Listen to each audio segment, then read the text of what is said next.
here's the same drawing, pointing out the line that you're going to use and also that it's set on 5.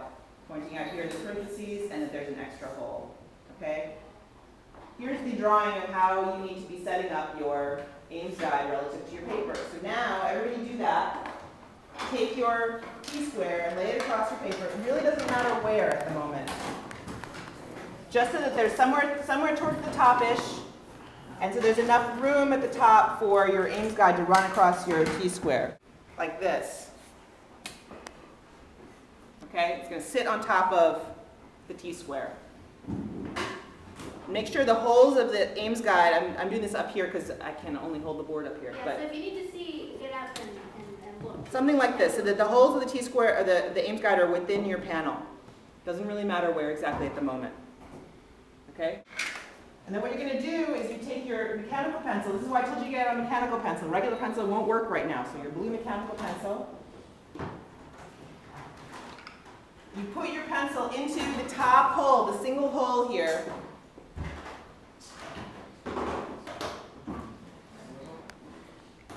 Into the top hole of the 2/3 line. All right, so again, I'm clamping down. I'm pulling in and clamping down with the T-square. So I'm holding it tight. Look, there's pressure on my fingers. See that? Now, normally you don't have to hold it quite so tight because you don't have to bend it. You know, if you have a thicker board, it's not important to bend it, obviously. So I put my pencil in the top hole here, and I use the pencil to drag the Ames guide across. I'm also slightly pushing down just a little bit so that it stays tight against the edge of the T-square. Notice I went all the way across my live area. I'm going to take the second one and draw back, third one and draw back, fourth, and so on. And I'm going to do all of the holes, all 9, all 10 rather, like this. Okay? Now I have a complete set of lettering lines, but it looks really confusing, right? Where are you going to letter? How do you know where you're going to letter in there? Oh no. Where the thicker line is, like right here. Right. Well, basically, you can look at it and see, but you kind of go half blind looking at these lines sometimes, and you can't quite, fix on where the thing needs to be. That's what these parentheses are for. That tells you which ones go together. So if you hold it up here like this, you can translate. Here's the top line. There's no parentheses on it. And then the next 3. So I'm going to put a parenthesis there. And then you have the next 3. I'll put one there. And then the next 3. And I'll put one there. Okay, so I have 3 sets. 1, 2, 3. And there's an extra line at the top. Now, if I letter,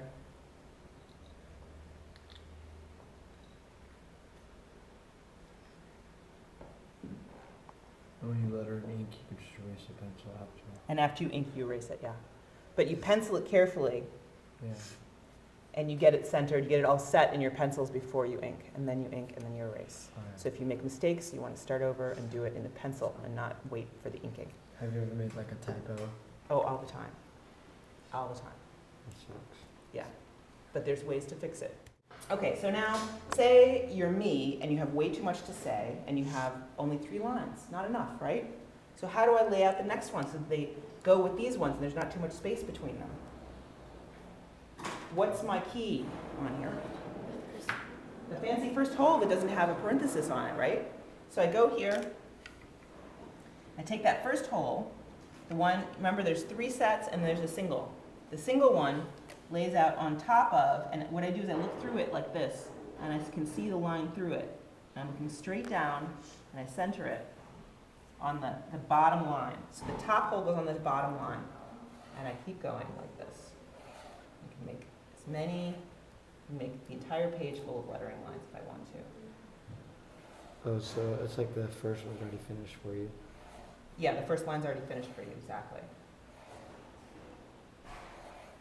But here I have a little bit of extra space up here, and that's really awkward. I want to fill the lettering all the way up to the top, so how do I go up? The same way you start from Start at the the bottom last. to the top. Yeah, and now the extra line is this one, right? This one isn't being used, right? So that's your key for lining up. So you line up the bottom hole with the top line, like that. I'm going straight down through it, and I see the line centered in that hole.